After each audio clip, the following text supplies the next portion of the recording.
Oh,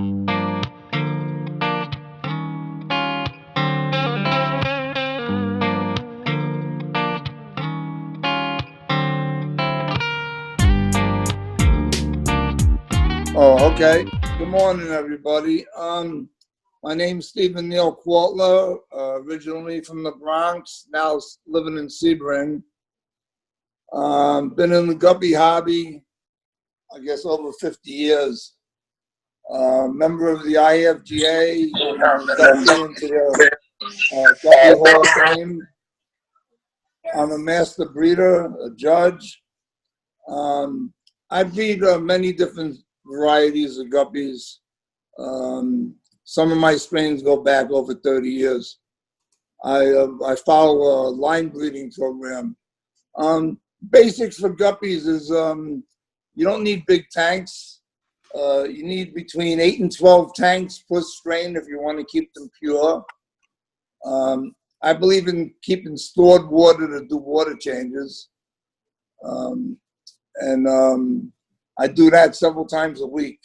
To grow good guppies or large enough guppies to show, you need to do frequent water changes.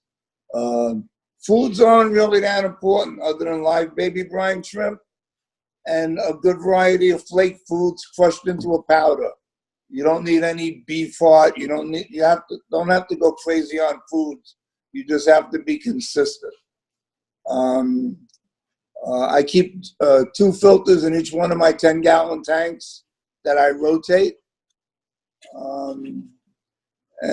That's basically it. My breeding program involves maintaining two strains of the same line. One is my, let's say, more color or pattern with, is everybody still there? What happened? I think I lost everybody. You're there. Oh, okay. All I see is myself. That's why. I made you the spotlight. I made you the spotlight video, so you show up bigger than everyone else. I would have gotten. No, okay. We're all here, and I can change that. I just made you the spotlight so we see you bigger. Okay, that's fine. Okay. So that's basically it. Guppies come in many different varieties. I basically breed to IFGA standards, which are strictly deltas, specifically a certain types of swordtails, and there's veil classes. But mostly everybody in the IFGA that exhibits males shows delta males. And there's 39 different color classes.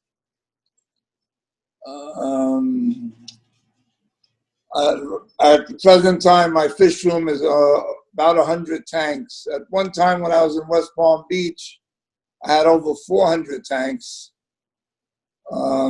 That was on an automatic system, but I had a bout of cancer and I ended up selling the property and moving here to go in my later years. I don't know, I guess if you guys have questions, you can start asking me some questions.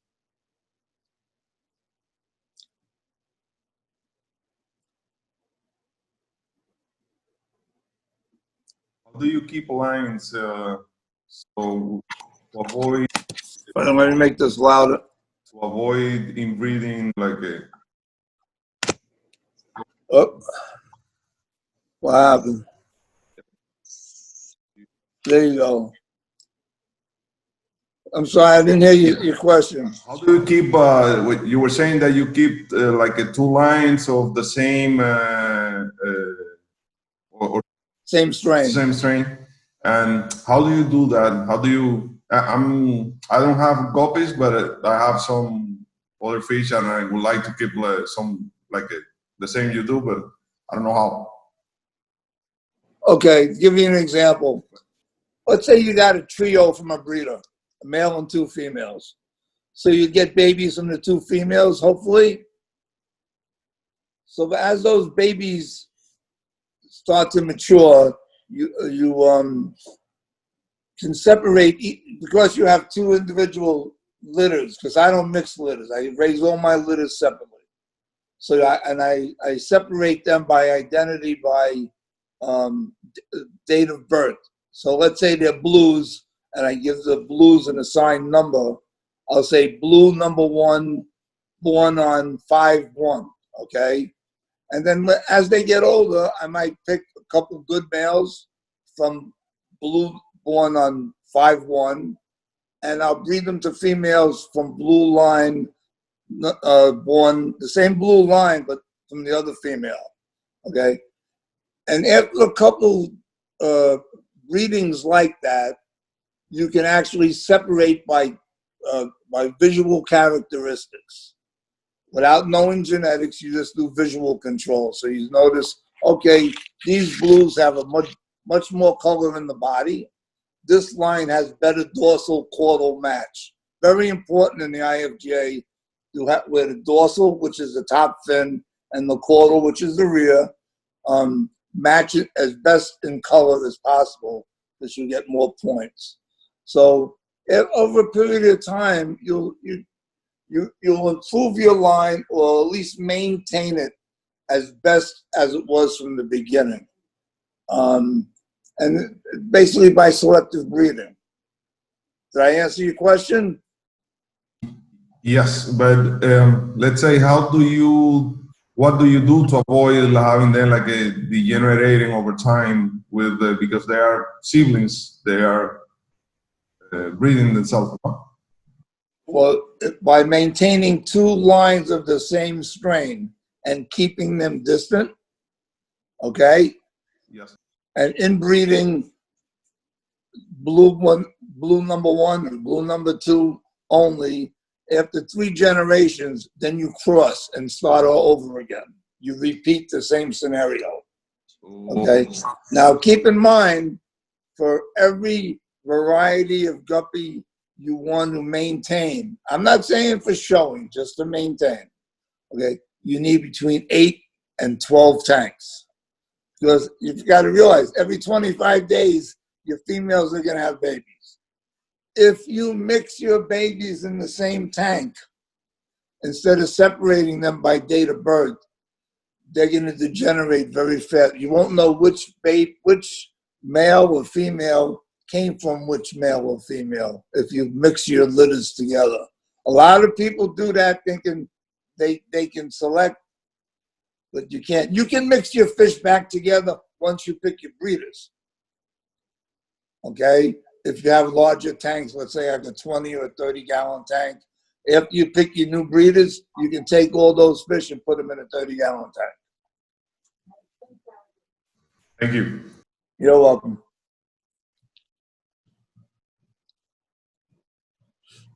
I have Albert unmuted. No, I hear you.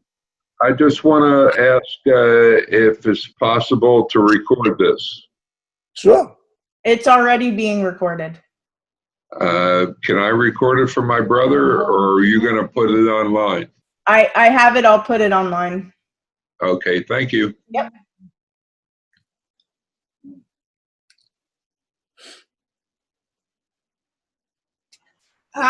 What fish flake do you use other than, I know you use the brine shrimp? Do you use any other live food besides the brine shrimp? I go through a lot of flake food. So economically, I buy my fish online from Ken's Fish. I buy it in bulk. They come in half pounds, but I buy a pound at a time. I usually buy 3 or 4 different varieties of the flake food.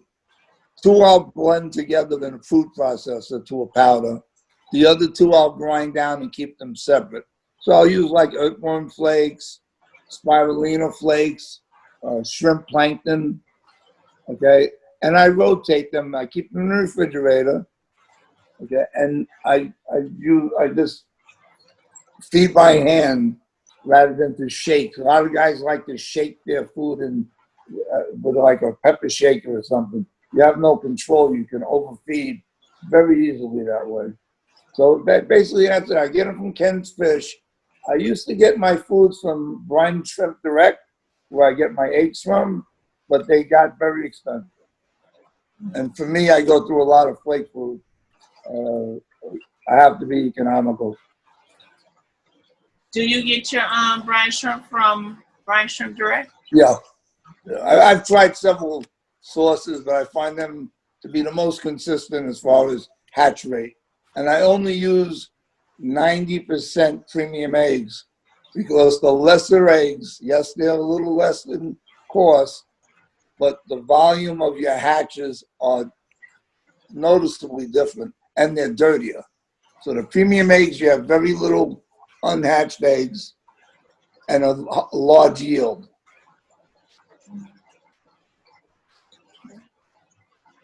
Do you use they have like a ditch hatchery? Do you use that, or you have the regular one with the You mean the cones? Yeah, when we go in the fish room, I'll show you my brine shrimp hatches. What I do with my brine shrimp, I use, I think it's a 2-liter cone. I have 3 of them. And I hatch, it takes about 32 hours for a hatch. So when I hatch my eggs, I split it in half. I put half in the container to feed for them, and then the other half I save for the feeding in the evening. So one hatch feeds twice. Some guys put it in the refrigerator, but I find if you reduce the salinity by 50% and you put the unused shrimp back in that cone with the 50% less salinity, the hatch is just as alive as they were when you first hatched them. By putting them in the refrigerator, they all die. Nice. First time I hear that. Good to know. I keep it in mind. Thank you. Yeah. I have a question regarding water changes. Okay. You said you do frequent water change. Was that every couple of days? And you also said you store the water. How does that work? Well, I keep 3 30-gallon pails, and they're all they're constantly circulated and connected to each other. I have a mag drive connected to a 30-foot hose that I use to fill up my tanks. I have remote switches that I wear on my belt when I'm doing my water changes. One is for siphoning and one is for filling. As my pails start depleting water, I have a float valve that automatically starts putting water back into the pail on the end. I'll show you all of that when we go inside.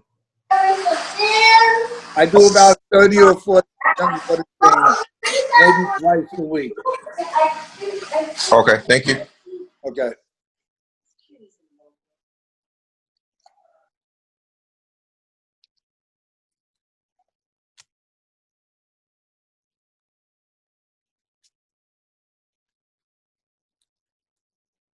You ready to do the tour? Okay. Now I got to figure out how to turn the camera around. I'm gonna make Sure. the screen bigger again. Let's see if I hopefully we won't lose connection.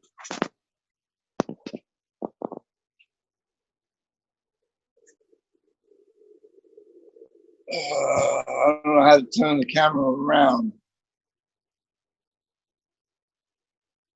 I can't see here. You want to just hold that? And Yeah, there should be like a if you're on. oh, I see it. I Yep. see it. There you go. Okay, there we go. You want to do it then? I can do this. Oh, this first time I'm doing this. Oh, there's my dog. I was gonna say I like your dog. And the other was his wife. Yeah, there's my wife. Say hi, Hi, Michelle. wife. Hi. How you doing? Good. All right. Well, let me see. Your thumb is in the way. My thumb. Why's my thumb in the way? Where's the camera? Your thumb's in the way. Where the heck's the camera? It should be on Yeah, the. why are you doing? Go in front. There you go. Anyway, let me explain my water system. There you go. All right, the water's coming in over here,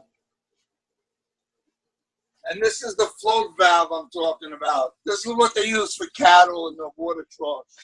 You can use a flushometer. You just have to set it up so it stays stationary. I use PVC piping to connect my pails.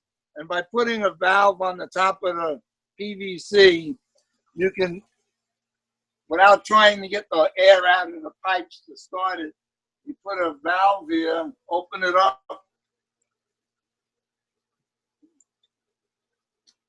and basically just draw the air out, and that starts your siphon. I've been using this kind of system for over 45 years in all my locations. All right, so here's how I fill. This is always running. The only time I shut it off is when I go to move into my other tanks. I'll show you how that works.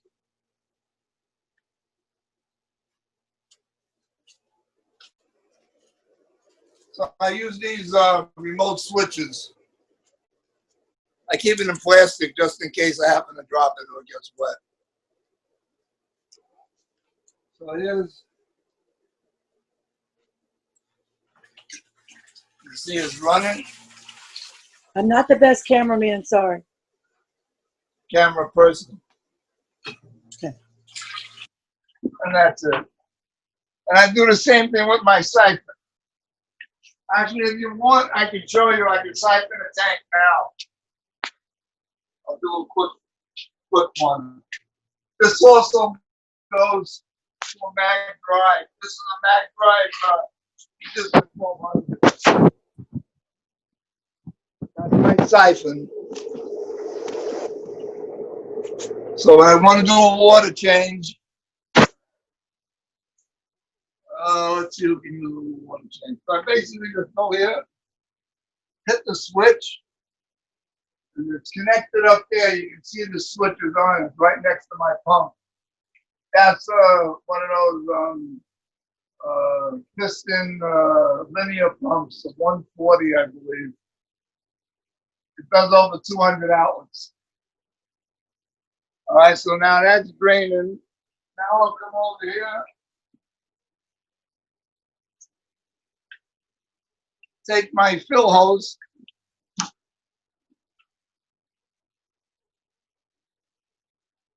You want to explain what's on the end of that, buddy? Oh yeah, on the end of my siphon hose is just a piece of PVC and a brass pipe to keep the weight down.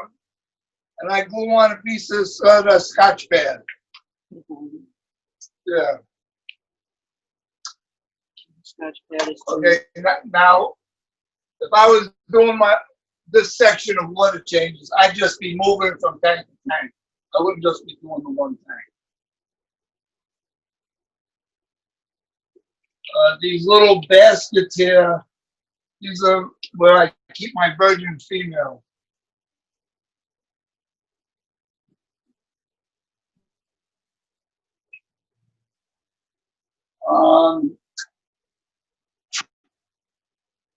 Here are my breeders. I'll show you some of the different strains. These little plastic tanks mostly have a female that's dropping or babies that are a few days old that I have to move into a 5-gallon tank. So over here, these are half black blues.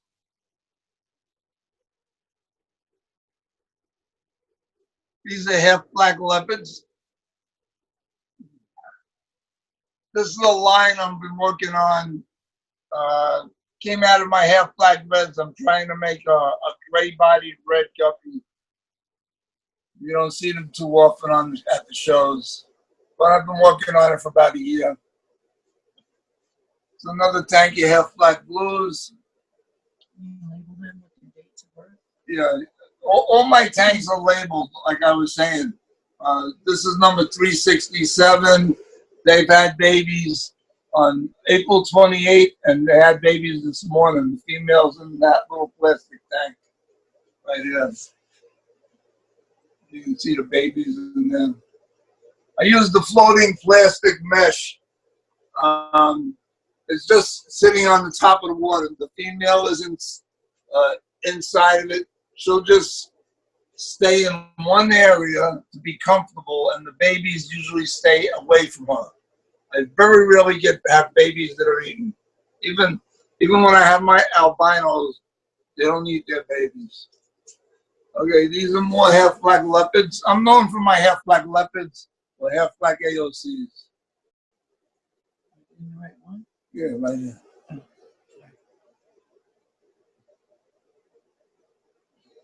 Can't see with the. Yeah, there's too much. Yeah. That's better. These are young guppies, too. I can see the dates on them. These are greens. I think you'll be able to see better over there. I'm trying to get out of the. Yeah, I know. This is a better session for filming.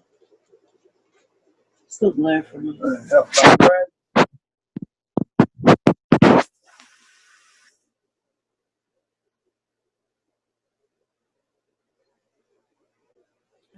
Yeah.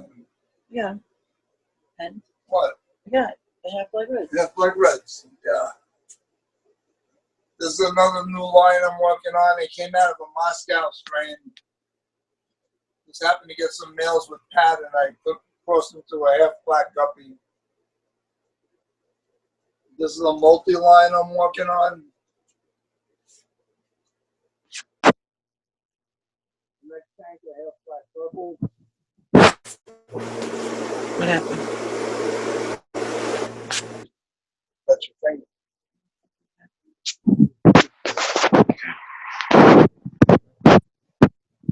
Half-black purple. The next tank, a half-black green, but once I put a light on them, you can't see the green. Yeah, that's done. All right, I'll show them the rest of the tanks. These are beautiful right here. Those are my full reds. My favorites. This is Championship. What are you doing while up there? Well, You just store your just stuff. my fan and my storage. This is his shipping station. Oh yeah, when I ship my fish, everything is I don't use knots in my bags or rubber bands. My hands are just they hurt too much. So I use small little tube bags and a heat sealer. And it works very well. With the air. Yeah. Just The air home. I think everybody was listening to my fine ship. You're doing it now? No, I'm not going to do it now. I did it already this morning. I'm going to show them. There's my hatch. This hatch will be ready tonight. I already fed yesterday's half, the other half this morning. So this cone is empty. This is where I put the half that I don't use for the next feeding. And these will be ready tomorrow morning. Too bad you did it already. And this is just my sink station. And I'll show them around. What is that? What is the bullets that you use? All that stuff The salt. and the prime. Does everybody know how to hatch fine shrimp?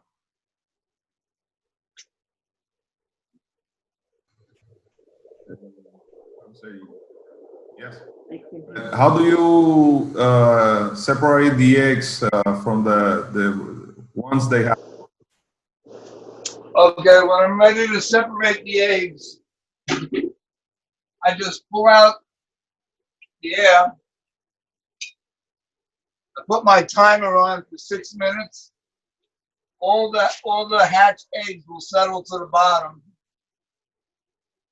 The cracked shells float to the top. And with this setup, all I have to do is open up a valve and it just drains into the net.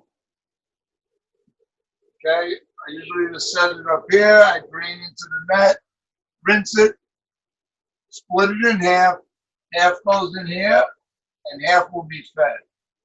in these. And I use condiment bottles to feed. I just fill this up with the shrimp, walk around, give everybody a squirt.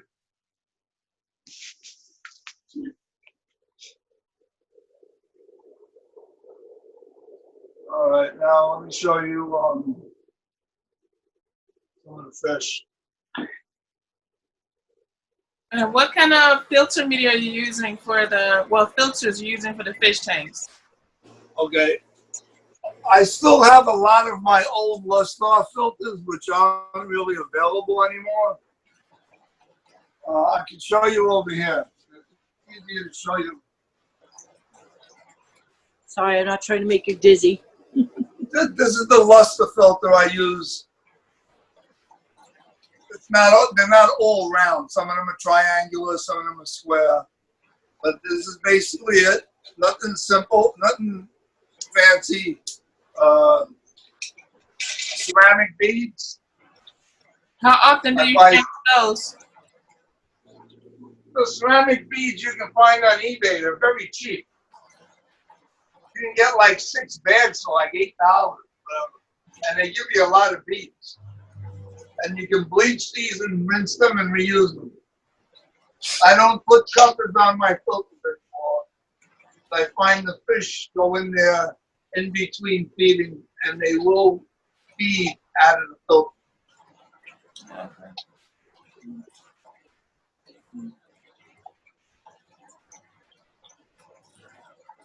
And all those, Okay, so those are 5 gallons?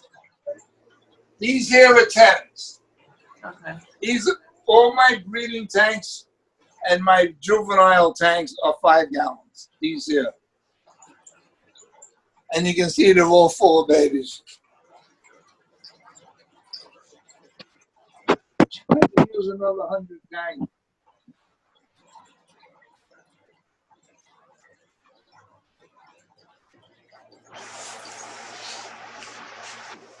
Well, let's see if I can show you some of my different strains. These are greens.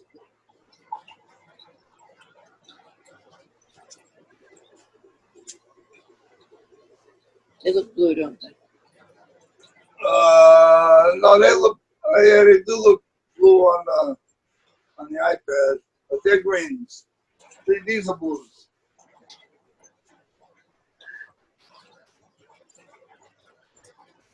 Maybe I'll hold it straight and see it. I'm trying to get glare out. Let me close it. That help? Yes. There's still glare. There's still glare from the computer, from the tablet. Yeah, you can show them this thing. These are like old world cobras. Yes, they still. Remember.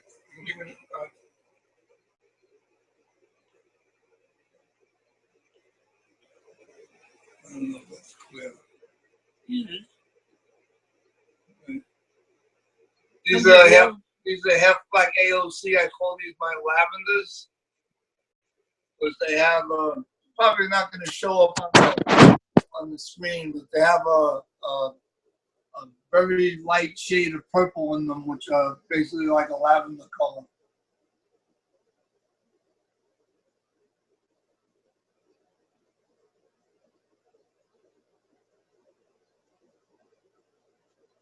Coming down the road, this is the top row.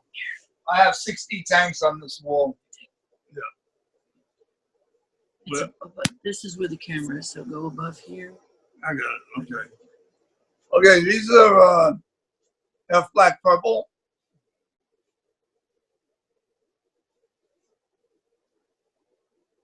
These are just 5 months old.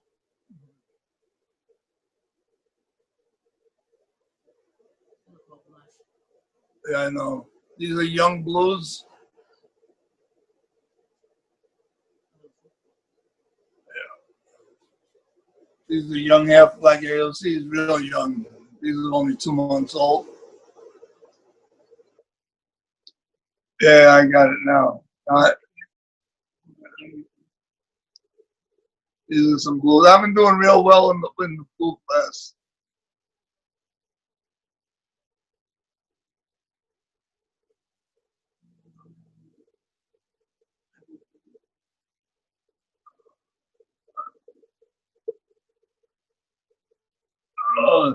iPad gets every after a while.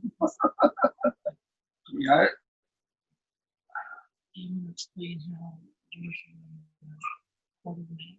Yeah. Can you? So I mentioned earlier how it's important that the dorsals and the caudals match as best as possible for show point. So, for instance, in this tank, these are young half-black greens. Yeah, you're right there. There, you gotta get closer, baby. Some of the dorsals don't match the caudal. Yeah, you can see some of the males have a little white in them. Okay, those would not be used for breeders. There's a male, I think there's two males dancing over there that match pretty well. Yeah, but mind you, sometimes you'll see a white in the dorsal. It's just color that needs to grow in as the fish get older. Like I said, these are young. What are some good examples? Good examples of something that matches those blues. Which one? Oh, my half-black well, right here. Now, the reason I do well in my half-black AOCs is because besides having a good pattern and a real dark half-black body, my dorsals match almost identical to the caudals.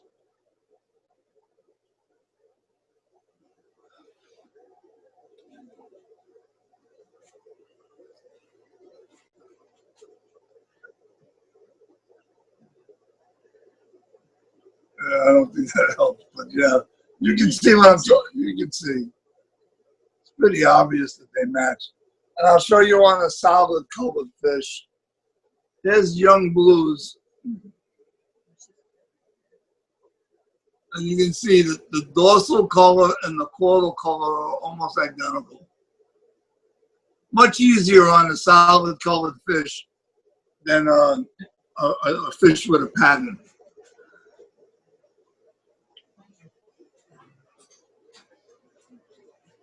Now I have 3 more rows of fish, but they're basically the same as what you've been seeing.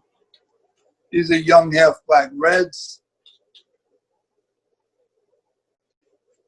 young greens.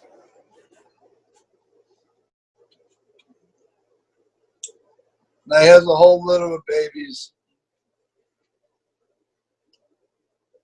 Born on the 28th. Now you can get a good idea how I identify my litters. These came out of my half-black AOC white leopards, number 360, and the babies were born on 428. So I have another tank of the same strain from a different female right here, born on 429. So the date of birth separates my litters. As long as I keep them in separate tanks, I know the exact identity of my juveniles. I have a question. Yeah. How old are they usually when you can tell the difference between the male and the female? Usually between 3 to 6 weeks, depending on the strain. You could easily sex males and females. Like that's the 15th? These fish were born on the 15th. I don't have a tank ready for them yet. The only reason they're still in here. Can you tell yet? Yeah, if I get real close, only the females will show the dark area in the abdomen, which is called the gravid spot. And if you look closely, you'll see females by that gravid spot, where the males will not have it, and the ventral fins will be shaped more in a V rather than a round pattern. Gravid spot, that's a female? No, the one above it. The one above it is a female. Yeah. Female now. Female, yeah. Yeah. So to give you an idea, I mean, it's obvious males and females in this tank, let's say. And as they grow, you keep the males and females together, or you just split them until they get the... What happened there?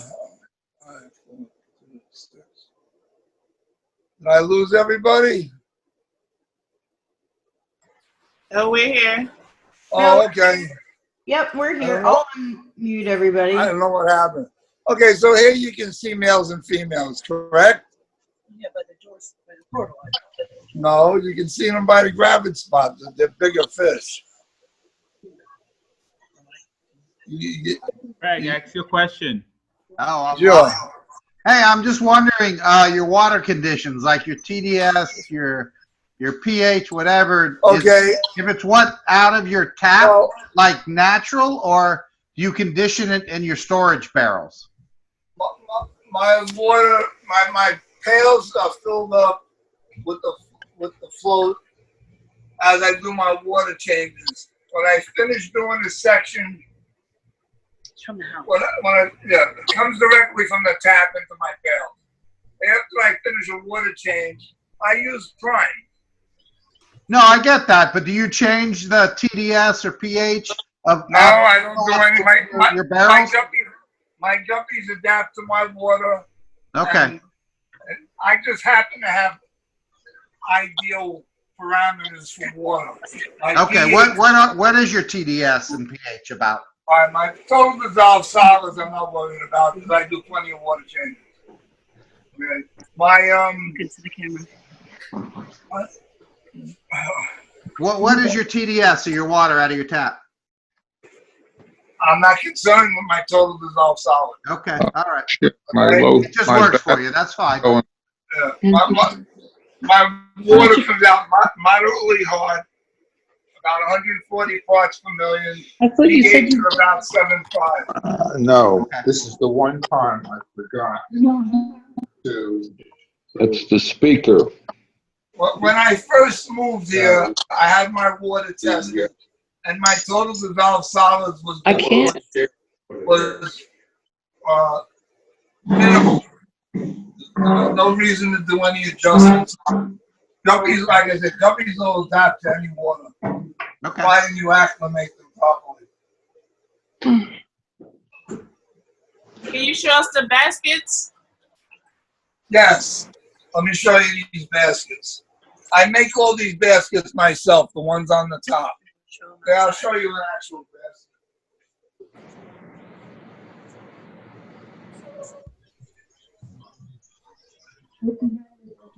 So on eBay, you can find these frames, okay, Do you have one? and they come with netting material. I throw away that netting material. I buy the mesh from Joanne's Fabrics, cut it to size, use a hot glue gun, and make my own nets.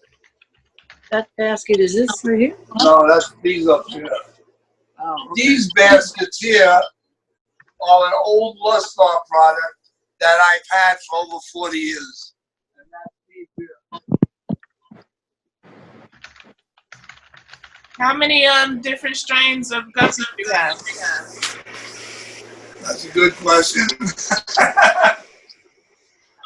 Let's see. you mean color class? I have reds, blues, greens, and purples. Those are my solid colors. Reds, blues, greens, and purples.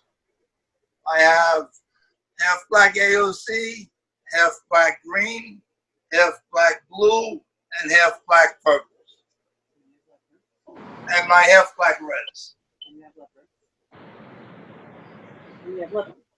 Those are my half black AOCs. Oh, okay, for mine. The half black AOC, half black leopard, same fish. That's 9 strains. That's 9 color classes. Okay, 9 classes, yeah. So technically, for the amount of strains I have, I actually should have another 20 tanks.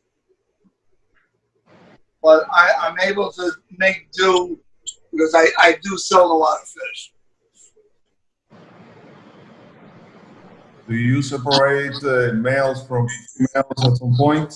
when they start to sex them? Didn't hear you. I Do didn't you have a decide the question. ones you want? Can you ask that again? Yes. Do you separate males from females once they get to the age you can define the sex, or you keep them all together? I'm thinking. No, virgins. I keep my when I separate my males and females, I do that purposely so my select females will stay virgin. I'll give you an idea. Here's the tank. They were born on February 27th. Okay. Around March 27, 26, I separated females that were, to me, the best females for future breeding. They went into this basket. Show them what's in the basket. I don't know if they can see that. I can't tell if they Yeah, can they see. can see. Yes. All right, so that's the basket. Usually in this size basket, 6 to 8 females will grow to normal size without being stunted. Okay, the remaining females are in the tank. Okay, and those will get sold. So I have a question. Yeah. When do they start breeding so that you know to separate the virgins before they start breeding? Is that clear question? Oh, yeah. If you don't separate, depending on the strain, some strains develop faster than others. Between 3 and 6 weeks of age, it's very important to remove several females for future breeding and just keep them separate in another tank or in a floating basket. The floating, if I had more tanks, I wouldn't be using these baskets. So they start breeding between 3 and 6 weeks. They can start, males will be sexually active by the time they're 6 weeks of age. Yeah. Thank you. I've had babies born on females are barely 2 months old. So gestation on a guppy is anywhere from 23 to 28 days.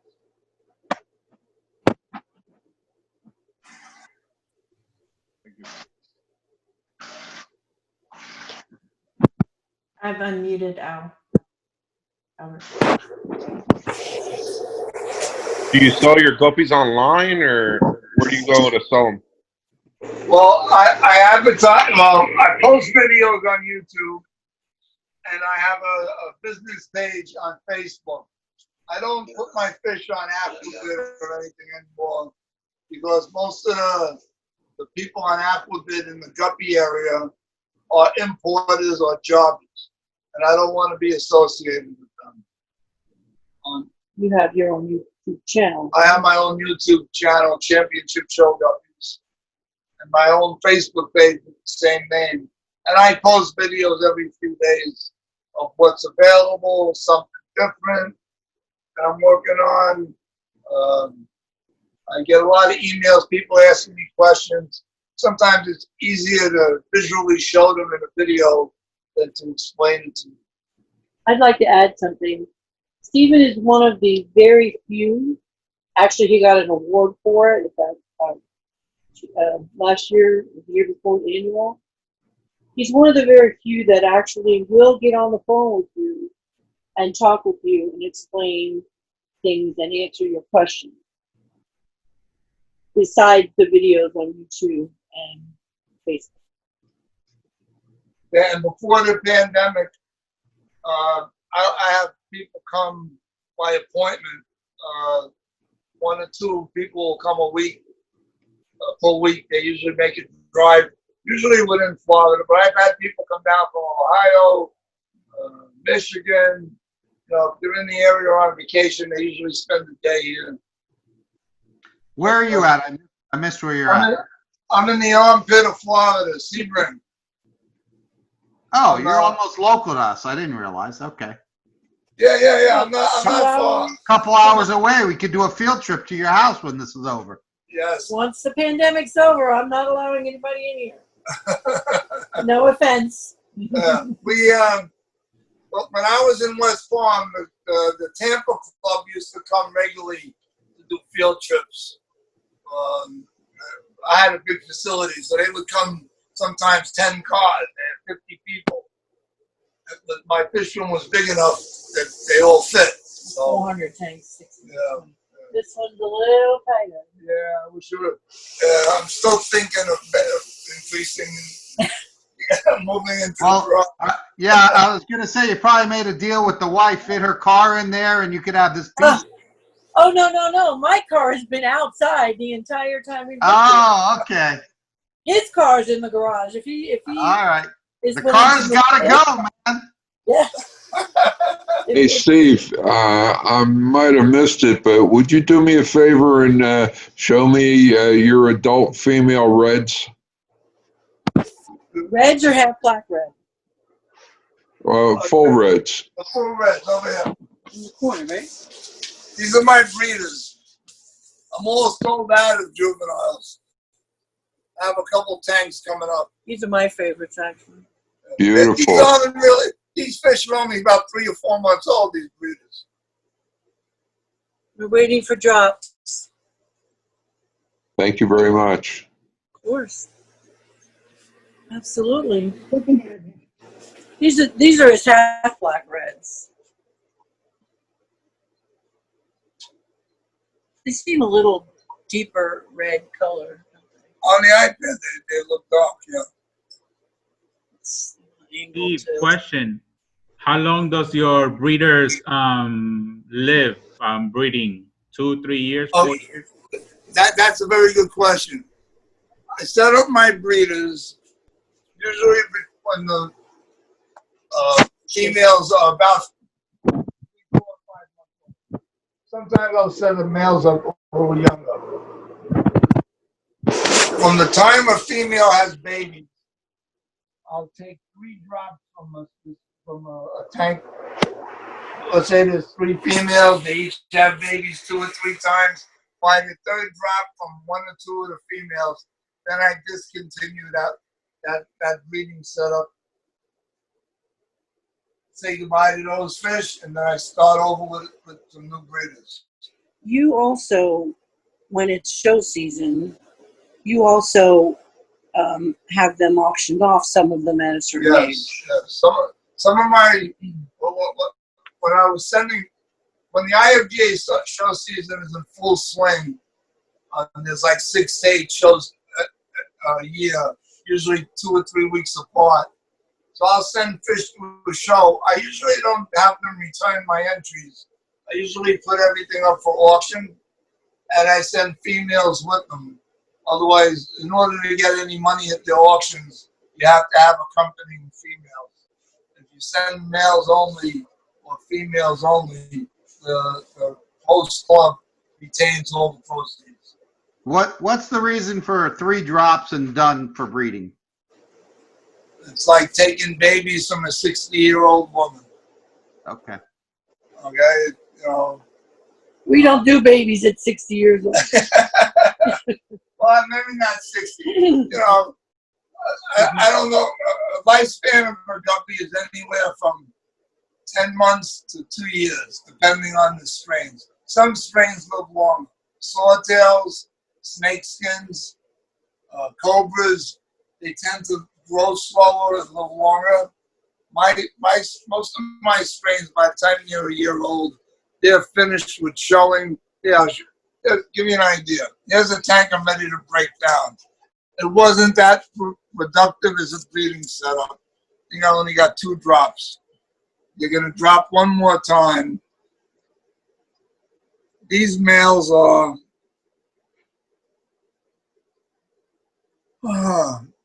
I'd say they're about 9 months old. Females maybe a month younger. They're not brother and sister. They just weren't that prolific as far as drops. So I'm gonna wait another week or so. If I don't get babies out of this, you can see this female. Both these females look like they're ready to drop any minute. Probably take them out, put them in a drop tank, and hopefully they'll give me a decent drop. The glare is really bad. I apologize. Yeah, Now, you don't use any plants for any of the breeding to no, for some reason, well, not for some reason, I excessive amounts of phosphates in the water here. So my plants just turned brown. And since I'm in the business of raising guppies and not plants, I chose not to have plants. When I was in the Bronx, I had tons of water sprite. I used to sell to the wholesaler every couple of weeks. I grew so much. Here I just can't grow water sprite. Also, I subdued my lights to only single fluorescent in each of my strips. Because if I had more lighting, I know I'd get a lot of brown algae on my tanks. And you also put the blue tape? Well, the blue is just so the Oh, okay.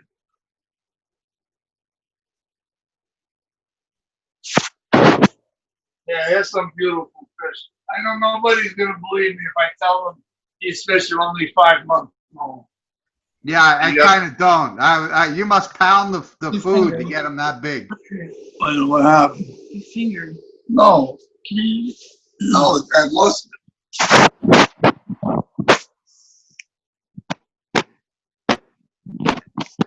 We're still here, just so you know. Okay, hold on. I don't know what happened. I must have touched something.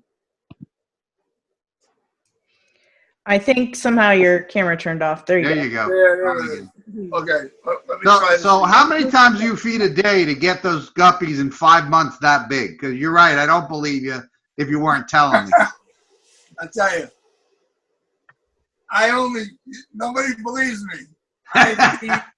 I get up, my lights come on at 5:30 in the morning.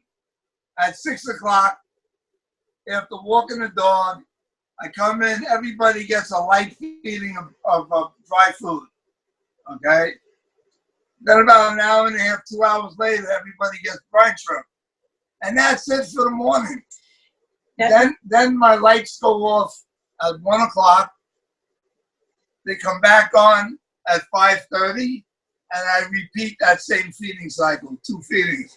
1 fight, one brine shrimp. That number 367, where is their tank over here? So you could show them what date they were born.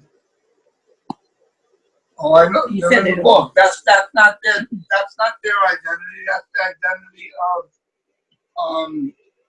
the breeders. So Right. That's what I mean. Number 367 were born September 2nd. You gotta get in the book. Oh, so I'm wrong. They're 7 months old. I was Hold it wrong. down a little bit. There you go. You were lying. Okay, there we have it. No, he doesn't lie. He's mistaken. I know. I'm kidding. I'm kidding. He's never wrong, by the way. I have my record keeping books going back to the 80s. I have all my old books from the Bronx, from the 70s. It's no exaggeration, by the way. This is my book that this is a new book. This book was from June 2005 to November 2019. Pretty cool. I'm sure your kids are going to cherish all those books, right?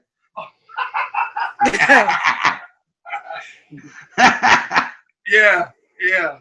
Maybe 1 out of 8 of the grandchildren will latch on. Who knows? Does any of your family, kids, grandkids keep fish at all or no? No. Well, my grandson has a goldfish from the carnival. That's it. My son has a whole bunch of different types of lizards. No. No, he went the reptile route, huh? Yeah. Actually, he's friends with Mark Weiss. I know they've made trades over the years. My youngest daughter, when she was little, loved hanging out in the fish room, and she was a school teacher for a while. She had me when I used to go up to visit. She had me do talks for her classroom. I got a kick out of that. But nobody tried to talk them into setting up fish tanks or whatever. I have one cousin that has 1 fish tank. That's it. It's not like when we were younger, everybody had fish. My dad had tanks in the kitchen, in the bedroom, in the closet. I've set up tanks in my cousin's house, my neighbor's house, and most of my friends have tanks now.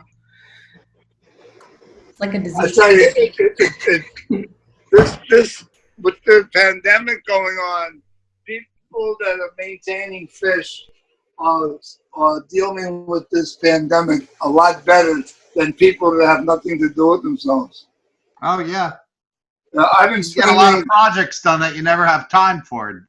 Yeah, I mean, a couple things I had thought of doing and just didn't get off my butt to do them. And now, with all this time, I just sit around and say, that's enough TV, let me go do some work. Most people that keep more than, let's say, 4 or 5 fish tanks are kind of able as far as doing projects. They always have, oh, I got an idea, and then they try it, they see if it works, you know, then they tell somebody else about it. And that's basically what supported the hobby all these years. All the innovations came from individuals like you guys, like myself. I mean, yep, who would have ever thought brine shrimp would be the universal food for most hobbyists that do breeding?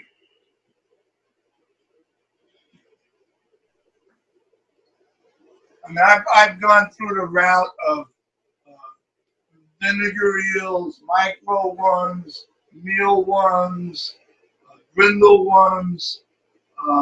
It's just not something. Well, everybody's living in Florida knows that unless you have a temperature-controlled room with not exposed to the outside, raising any of those types of worms just brings in all kinds of bugs. So I stopped doing that.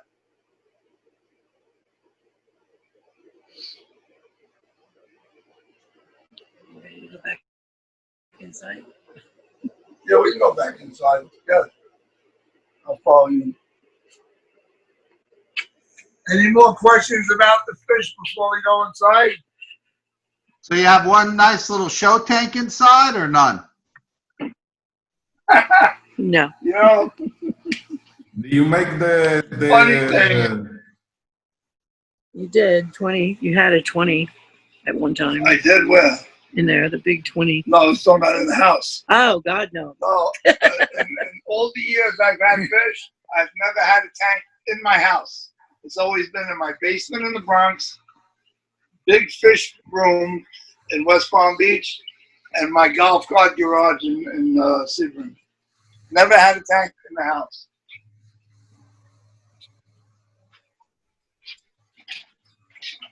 No extra tanks on the patio for experimental reasons? I've thought of it, but it gets really hot out there. Yeah. Okay, how do you turn this? In my fish room, you turn it around? Yeah. In the golf cart fish room, which you just saw, I have a unit that's a dehumidifier air conditioner that has dual hoses. It takes air from outside and blows the hot, humid air out. It's not the single hose. And the way it works, the moisture hardly ever collects in the dehumidifier tray because it sprays the moisture over the filter and a fan. It's made by Windmere. You've probably seen them. They're self-standing. They're on wheels. Work really good in the fish room. You can actually use it without the hoses. Well, I like to vent it.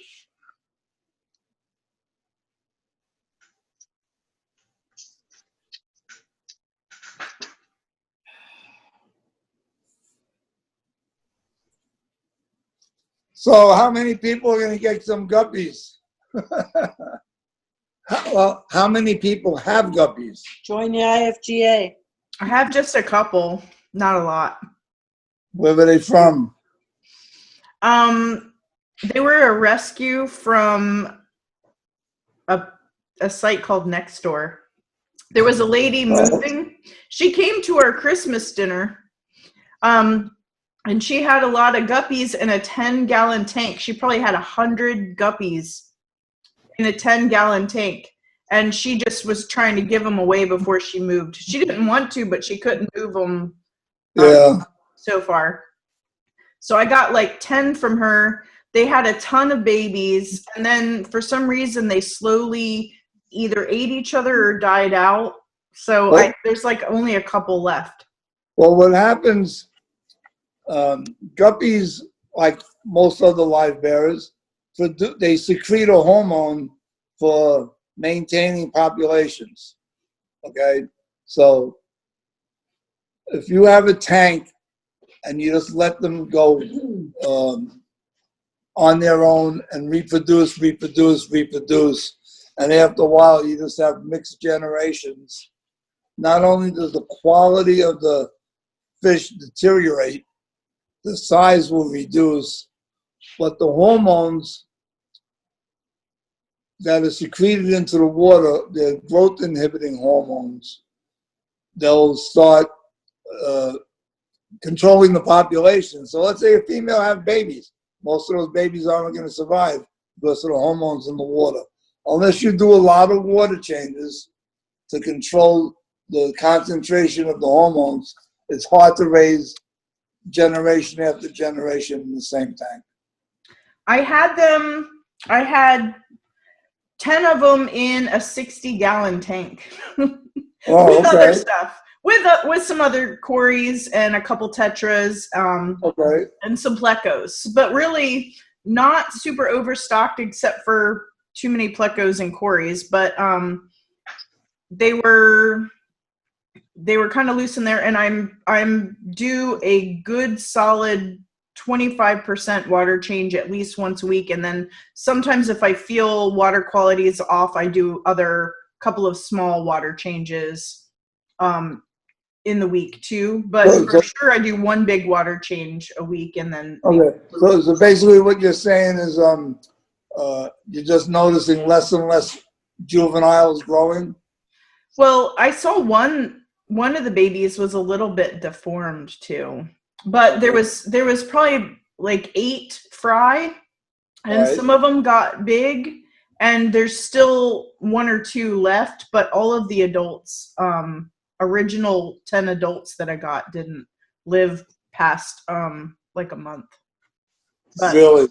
Yeah, it was just I think they were very well, there was hundreds in a 10-gallon tank she had, so they probably were really, really inbred, because literally I think all of those came from 2 original parents years ago. Yeah. Well, it's possible. It could be several things. You don't know the age of the guppies when you got them. Okay? Any type of fast-moving fish like tetras tend to pick off slower moving fish like guppies. They like to nip at their tails, mostly the males, not the females, not much. But definitely they will pick off babies as soon as they're born. They'll just, that little bit of movement is like a delicacy for tetras.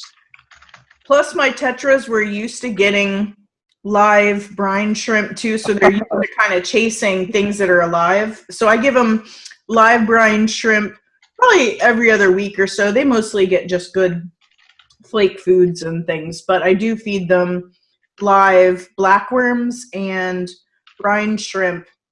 I would say at least once or twice every other week or so. I try not to get them dependent on that, but I do like to give them variety.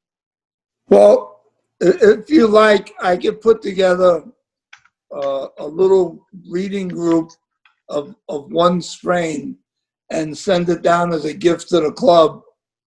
One person could receive them, get some fry out of them, and then spread them around to those that are interested among the club members. If anybody's interested, no charge, just be a gift. Probably Kay's the biggest guppy goon we have. So she's probably got, I think, 40 tanks. So I'm not letting the secret out. I hope, Kay. So she would probably be the one to propagate these and bring them to the club and hand them out. I would think, unless anybody else wants to say I want to do it. No, I agree with Kay should get them. And I'm definitely in. I mean, Emily's a guppy killer. We already know, self-admitted. So I don't want it to go into Emily. I'm the Corridora girl, remember? There you go. I like my Corys and my Plecos. Corey Queen. She's a bottom dweller queen. I like guppies too, but I had them as a kid. I did better, I think, as a kid than I did this little batch of 10 that were probably very inbred, cute. You know, they were plain, some of them. A lot of people ask me, being a guppy breeder, how come I don't have Corys that clean up the tanks? If you notice, my tanks are fairly clean. The reason I don't raise Corys is because I have to feed them too. If I just feed brine shrimp and flake foods to my juveniles or whatever, the Corey's gonna eat up half the food. So now I gotta feed more brine shrimp. So I learned that a long time ago. Yeah, my Corys are pigs, but they're my children more than right. I understand that. Yeah. Yep. So you like endlers or not so much? I had endlers when they first came into the country. A friend of mine in Connecticut had the original population going back into the late 70s when they first were being studied. He passed them on to me to just maintain the strains. Most of the strains you see now came out of, I can't remember his name for some reason. He had the original population. He passed it on to me. Most of the strains you see have come out of my fish room or his fish room in the 70s and the 80s. Adrian Hernandez, you probably know them. He has some of my original endlers. Wow. Yeah. I noticed, and I never followed through on the study, but the original endlers, to me, had a fin in their dorsal that was unlike a guppy. It actually moved like a gonopodium. Okay, it had a little spike on it. So with all the breeding going on with all these populations, very few people have the original line of endlers. So that spike in the dorsal has disappeared. You just don't see, now you see endless, you see double swordtails, you even see panda tails or whatever they're called, round tails. The original endless had a lower spike in orange and black in the body with some orange.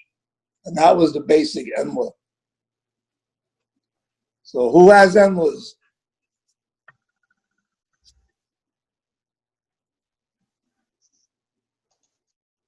I think I have a Japanese blue, so that's technically an endler, right?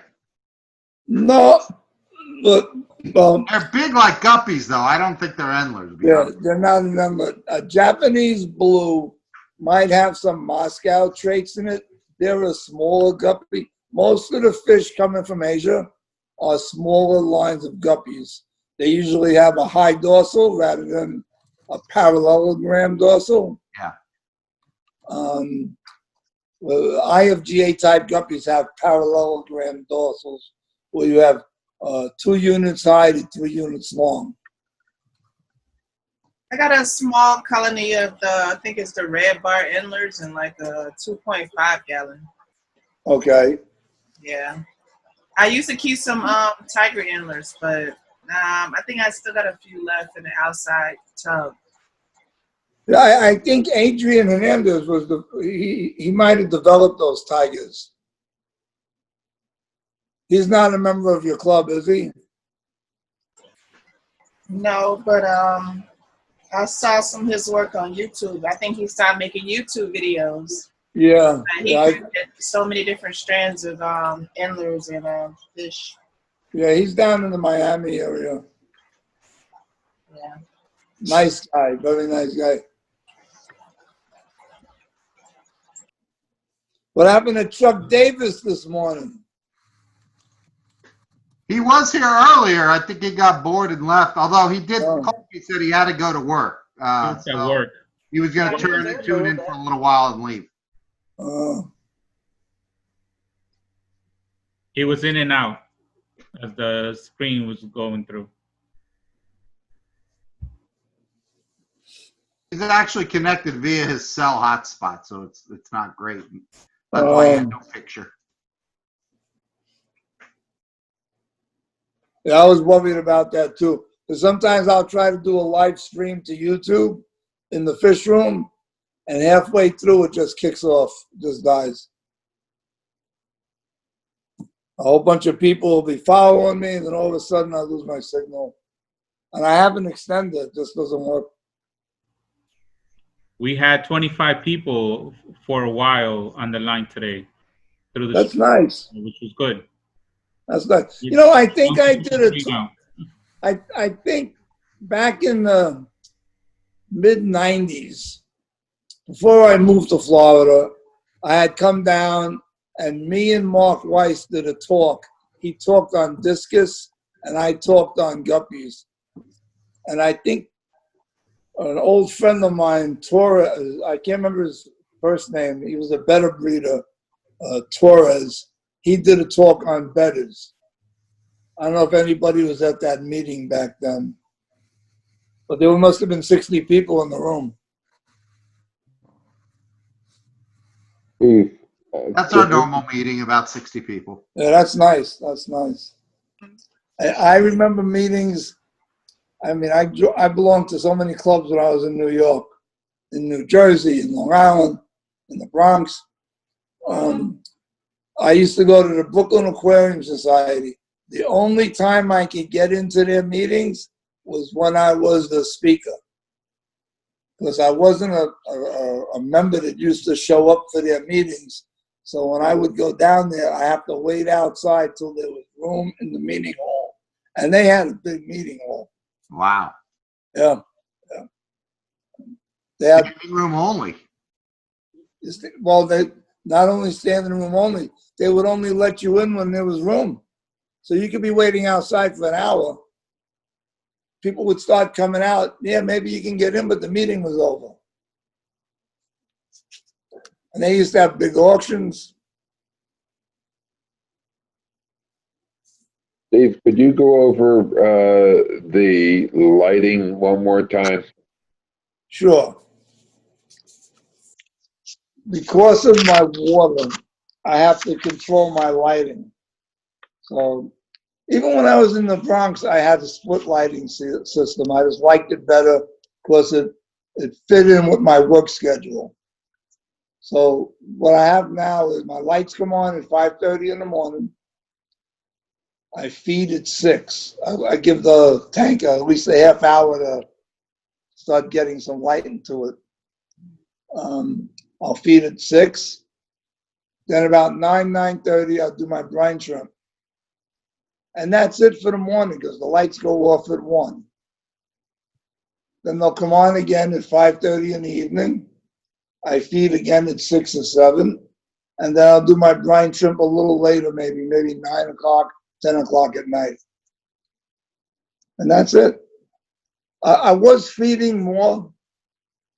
I mean, years ago, I used to do all kinds of foods, paste foods. I used to make up beef heart.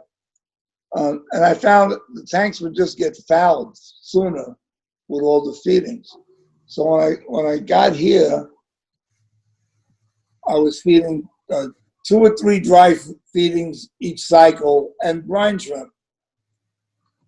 And I said, what is so much uneaten food, it seems, on the floor of the tank?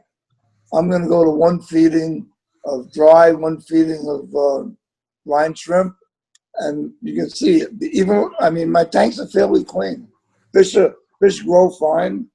A lot of people disagree with my method of feeding, but the proof is in the product. The fish grow great. Steven, we have a question. Tim is asking, how much salt do you put in the aquariums? I very rarely add salt to my tanks. Occasionally, I'll throw a handful or more, maybe 2 handfuls of solar salt pellets into my water system. Okay. The reason I do that is because if I have a tank of sluggish fish, I very rarely have diseases because I very rarely bring fish in from outside. So if I notice a tank that's sluggish or the fish are hanging near the top for some unknown reason, I'll throw a handful of kosher salt or marine salt, whatever granule salt I happen to have, and I stop feeding that tank. That's the only time I actually use salt in my tanks.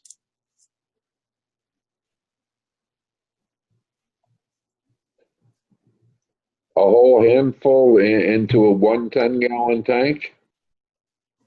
Not, whatever fits in the palm of your hand. Yeah. Right. I mean, you really can't overdose your fish with salt.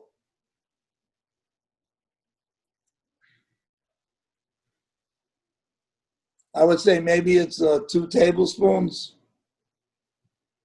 Okay.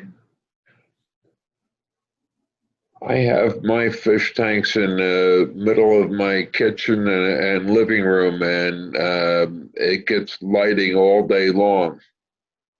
And unfortunately, it also gets algae, and it's a little bit harder to keep clean. But I get to enjoy them every time I walk by.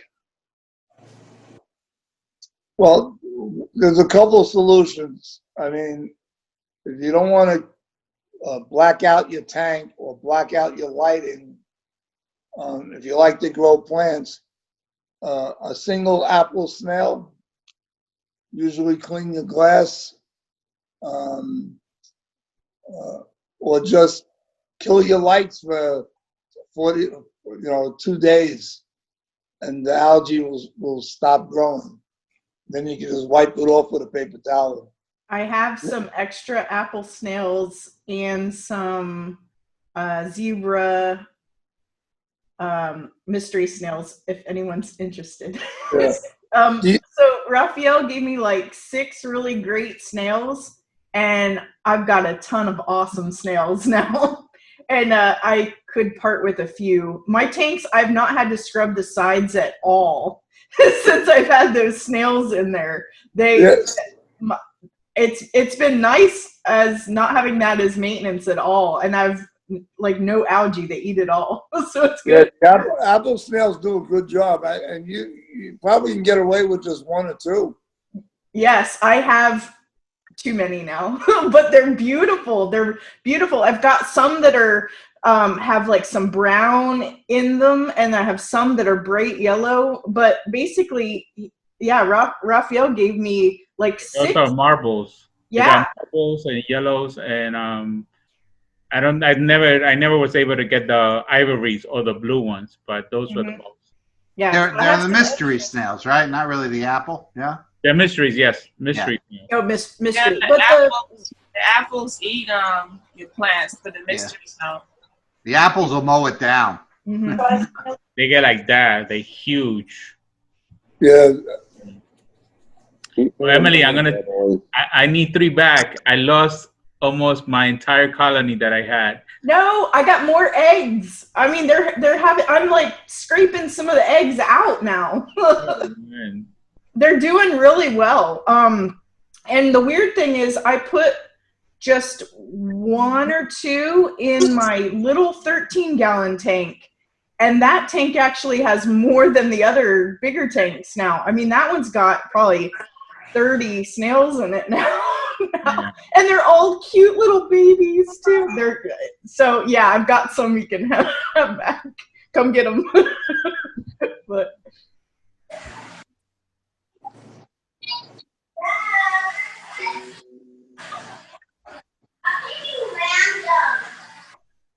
Al, you have plants in your tanks or no plants? Oh, I have to call my plants back all the time. Oh, okay. I got more plants than I can handle. Yeah, so you probably don't want to put snails in those tanks. Try putting in there, or get a UV sterilizer. Steve, we got another question from Tim here. He's asking, how much are your guppies going for? It depends.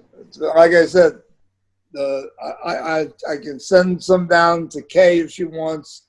You can split those up. But if for regular customers, my trio start at $60 and up for trio, plus shipping. And the postal rates have been getting crazy. Steven, have you ever used bloodworms, and is it true what they say about the parasites that send them? I stopped using any kind of live foods brought in from outside sources. I used to use black worms, tubifex worms. Years ago, they were good because they weren't full of all kinds of parasites. The only thing you can, I mean, you have fish that require worms, like puffers or something. I think you can soak them in a milk bath for a few hours. Let them turn the milk bath dark, strain them out, and put them in clean water, and that should remove most of the parasites. But no, bringing in life, I mean, I remember one time I brought in Daphne from outside, started raising cultures. I had every living contaminant, cyclops, you name it. That was the worst thing I did, bringing live stuff in. Like you have the baskets. I have Daphne growing in baskets in my tank. It pretty much worked out great. What type of? That's the only way I was able to keep the Daphne alive. Yeah, what kind of Daphne did you raise? I'm not sure. It was one that I picked up from the club. Are they green or red? They're red. They're red. More, okay, so I guess more red.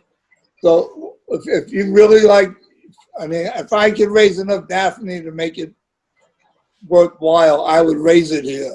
All it requires is to set out some pickle jars outside, grow some green water, throw a small amount of your Daphne into the green water, let them reproduce, put them into fresh water, and just keep doing that on a rotating system, and you'll have Daphne forever.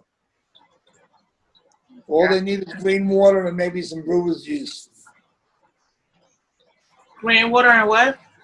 Brewer's yeast. You buy it in the little packets, or you can buy it in a jar. Brewer's yeast, some people say you can just feed brewer's yeast to Daphne. I think they like the green water more than the brewer's yeast can go bad. Gotcha. All right, guys. I think we almost hit an hour and a half mark. Anybody got any more questions? Went fast. Mm-hmm. How long do your guppies actually last? Because, for example, back home in Puerto Rico, I've met a lot of breeders that say guppies last up to 3 years. And then coming here to the States, I have a bunch of people telling me they live like a year and a half. So how long do yours actually last? Okay. My strains are very highly developed delta tails. A delta tail guppy usually lives between 10 months to 18 months, okay? I don't raise them that long because I have to make room. But some of the wilder type guppies like a swordtail or a cobra, they can live up to 3 years, providing they're raised in cooler water. The cooler the water, the longer the lifespan, because they grow slower. So I know what you're talking about in PR. A lot of those guppies are even coming out of the canals and whatnot, and they're more of a wild type guppies. Although they do look very colorful, they just have a longer lifespan because they're more of a wild type.